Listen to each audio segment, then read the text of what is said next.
Hello friend, स्वागत है आपका अपने यूट्यूब चैनल प्रज्ञा स्मार्ट क्लासेस में, जहां पर हमने पहले पढ़ा कृषि और कुछ योजनाओं के बारे में। और आज का हमारा टॉपिक रहने वाला है कृषि से संबंधित कुछ योजनाएं।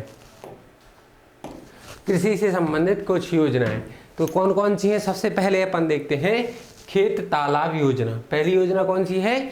खेत तालाब योजना। तो ये योजनाएं क्यों बनाई गई? इन योजनाओं के बनाने का मुख्य उद्देश्य था कृषि को बढ़ावा देना या कृषि का विकास करना, कृषि का समग्र विकास करना। क्योंकि मध्य प्रदेश जो है यह एक कृषि प्रधान जो है राज्य है। यहाँ 50% से अधिक जो आबादी है वह किस पर निर्भर करती है? वह कृषि पर ही निर्भर करती है। आय का एकमात्र स्रोत क्या है?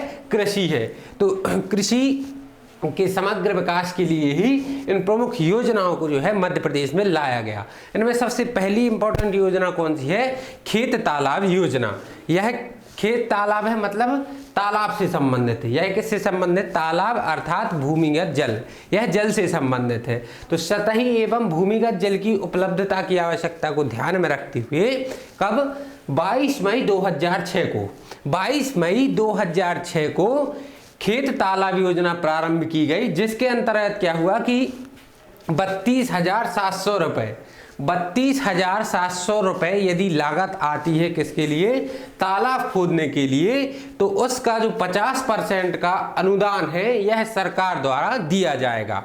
अर्थात यदि कोई भी तालाब में खेत में तालाब खुदवाता है या तालाब खुदवाता है कृषक, तो क्या होगा? यदि उसकी लागत होगी 32,700 रुपये, तो उसमें 50% जो है सरकार द्वारा उसे अनुदान दिया जाएगा। योजना कब प्रारंभ हुई? तो ये योजना प्रारंभ हुई 22 मई 2006 को। दूसरी योजना कौन सी है? दूसरी है बलराम ताल योजना। बलराम ताल योजना किससे संबंधित है? यह है वर्षा के जल से, वर्षा जल से संबंधित है। कौन सी? बलराम ताल योजना। और खेत ताल योजना कौन सी, किससे संबंधित है? यह संबंधित है खेतों में जो तालाब खोदे जाते हैं उससे संबंधित है। बलराम ताल योजना क्या है?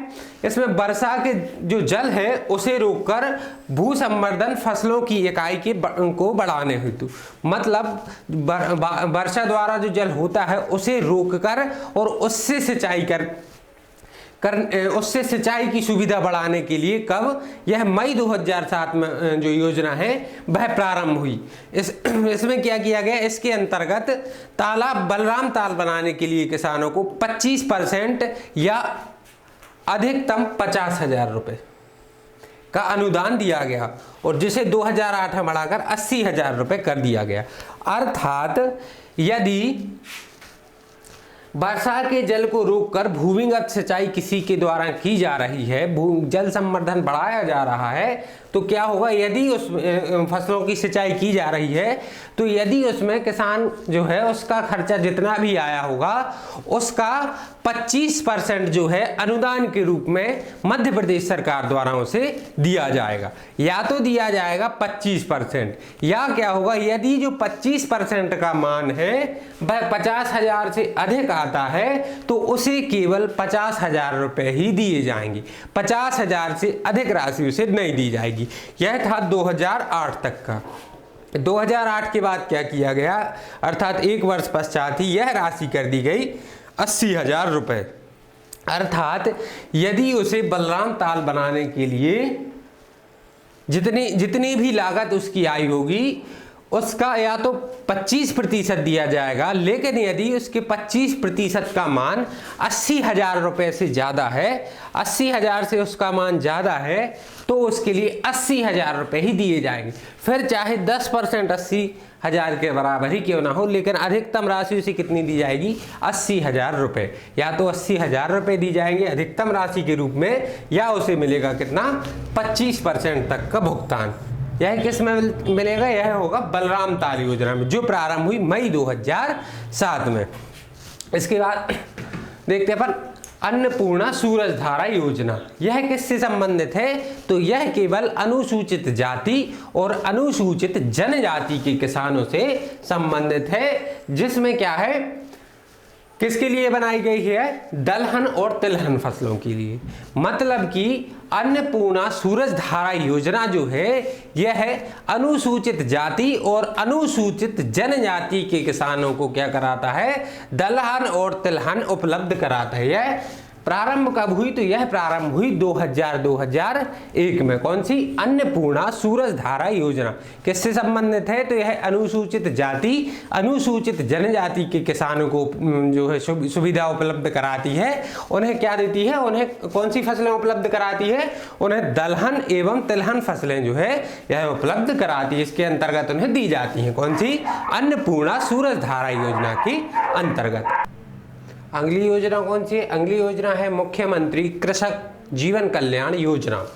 मुख्यमंत्री कृषक जीवन कल्याण योजना कौन सी है, एक बीमा योजना है। इसके अंतर्गत क्या होता है, यदि किसी कृषक की मृत्यु है, यदि उसकी मृत्यु हो जाती है तब उसे दी जाती है 50,000 रुपये की राशि।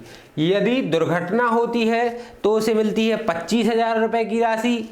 अपंगता होने पर 7,500 रुपये, और यदि उसकी मृत्यु होती है तो 50,000 रुपये दिए जाते हैं। साथ साथ अंत्येष्टि के लिए 2,000 रुपये की राशि जो है उसे प्रदान की जाती है। किसके अंतर्गत, मुख्यमंत्री कृषक जीवन कल्याण योजना के अंतर्गत। इसका प्रारंभ कब हुआ, इसका शुभारंभ कब हुआ, इसका शुभारंभ हुआ 2008 में। मतलब यदि कोई किसान जो है वह मुख्यमंत्री कृषक जीवन कल्याण योजना के अंतर्गत वह कोई किसान आता है, तब उसके लिए क्या होगा, यदि उसकी मृत्यु हो जाती है तब उसके परिवारजनों के लिए मिलेंगे 50,000 रुपये तथा अंत्येष्टि के लिए 2,000 रुपये, और दुर्घटना होने पर उसे दी जाएगी 25,000 रुपये की राशि। और यदि उसे अपंगता आ जाती है, अर्थात हाथ में फ्रैक्चर हो जाता है, पैर में फ्रैक्चर हो जाता है, तब इस स्थिति में उसे 7,500 रुपये की जो धनराशि है वह राज्य सरकार द्वारा प्रदान की जाएगी। तीसरी जो योजना है वह कौन सी है, राष्ट्रीय कृषि विकास योजना। राष्ट्रीय कृषि विकास योजना जो है यह प्रारंभ की गई राष्ट्रीय कृषि विकास परिषद, राष्ट्रीय कृषि विकास परिषद द्वारा राष्ट्रीय कृषि विकास योजना जो है वह प्रारंभ की गई। कब, 2007, मई 2007 में। इसमें इतना ही बस याद रखेंगे आप। नेक्स्ट जो योजना है वह है भावांतर भुगतान योजना। भावांतर भुगतान योजना यह है उचित मूल्य, किससे संबंधित है, यह उचित मूल्यों से संबंधित है। यह प्रारंभ हुई कब, 16 अक्टूबर 2017 को। और इसमें इंपॉर्टेंट फैक्ट क्या निकल कर आता है, यह प्रारंभ हुई थी सागर जिले के खुरई से। सागर जिले के खुरई से भावांतर भुगतान योजना का प्रारंभ किया गया, जिसके अंतर्गत प्रमुख फसलें कौन कौन सी हैं, सोयाबीन, मूंगफली, तिल, मक्का, मूंग, उड़द, चना और तुअर दाल। यह प्रमुख जो फसलें हैं यह आती है किसके अंतर्गत, भावांतर भुगतान योजना के अंतर्गत, जो कि संबंधित है उचित मूल्यों से। अर्थात यह जो फसलें हैं इनका जो मूल्य है यह निश्चित कर दिया जाता है कि इस मूल्य से कम रेट में कोई भी जो है इन फसलों को नहीं खरीदेगा। यह है भावांतर भुगतान योजना, जिसका प्रारंभ कब किया गया, इसका प्रारंभ किया गया 16 अक्टूबर 2017 को सागर जिले के खुरई से इस योजना का प्रारंभ किया गया। इसके बाद अपन देखते हैं कुछ इंपॉर्टेंट फैक्ट। सबसे पहला कौन सा है, नगरीय अवशिष्ट में जैविक खाद बनाने का जो संयंत्र है यह कहाँ स्थित है, यह स्थित है मध्य प्रदेश के ग्वालियर में। मध्य प्रदेश के ग्वालियर में नगरीय अवशिष्ट से जैविक खाद बनाने का जो संयंत्र है वह स्थापित किया गया है। अब देखें यदि तो इंदौर में क्या है, प्रथम जैविक खाद इकाई, मध्य प्रदेश की प्रथम जैविक खाद इकाई कहाँ स्थित है, मध्य प्रदेश की प्रथम जैविक खाद जो इकाई है वह मध्य प्रदेश के इंदौर में स्थित है। मवेशियों से चारा बनाने का संयंत्र कहाँ स्थित है, धार में। मवेशियों के लिए जो चारा बनाने का संयंत्र है वह कहाँ स्थित है, वह स्थित है धार में। मध्य प्रदेश राज्य मंडी अधिनियम कब आया, 1960। मध्य प्रदेश का राज्य मंडी अधिनियम कब पारित किया गया, 1960 में। तथा भूमि विकास बोर्ड की स्थापना कब हुई? 1977 में। और इसका मुख्यालय कहाँ स्थित है? भोपाल में। यह कुछ इंपॉर्टेंट फैक्ट है। इसके बाद अपन देखते हैं और मध्य प्रदेश में इजराइल के सहयोग से, किसके सहयोग से? इजराइल के सहयोग से फूलों की खेती के लिए सीहोर के श्यामपुर में एक अनुसंधान केंद्र जो है वह स्थापित किया गया है। कहाँ स्थापित किया गया है? सीहोर जिले के श्यामपुर में। किसके लिए? फूलों की खेती के लिए। किसके सहयोग से? इजराइल के सहयोग से। मध्य प्रदेश में जो इजराइल जो है एक देश, जो मध्य प्रदेश देश का एक जो मित्र राष्ट्र है। कौन सा? इजराइल। इसके सहयोग से फूलों की खेती के लिए सीहोर जिले में श्यामपुर में, सीहोर जिले के श्यामपुर में एक अनुसंधान केंद्र जो है इसकी स्थापना की गई है। अब यदि देखें मध्य प्रदेश का कृषि विपणन बोर्ड, राज्य कृषि विपणन बोर्ड कृषकों को उनकी उपज है उसका उचित मूल्य दिलाने के उद्देश्य से राज्य मंडी अधिनियम 1972, कौन से? राज्य मंडी अधिनियम 1972 के तहत 1973 में राज्य मंडी अधिनियम कौन सा है? अधिनियम कौन सा है? अधिनियम 1972 है। और इसके तहत 1973 में विपणन बोर्ड का क्या किया गया? गठन किया गया। किसके लिए किया गया? तो कृषकों को उपज के उचित मूल्य दिलाने के लिए। अब देखते हैं नेक्स्ट, मध्य प्रदेश में राज्य कृषि उद्योग निगम जो है इसकी स्थापना हुई कब?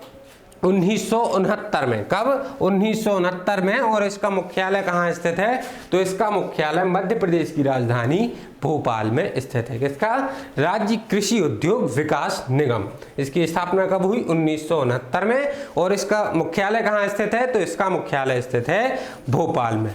नेक्स्ट अपन देखते हैं मध्य प्रदेश राज्य निगम। मध्य प्रदेश राज्य निगम, इसकी स्थापना कब हुई? इसकी स्थापना हुई फरवरी 1998 में।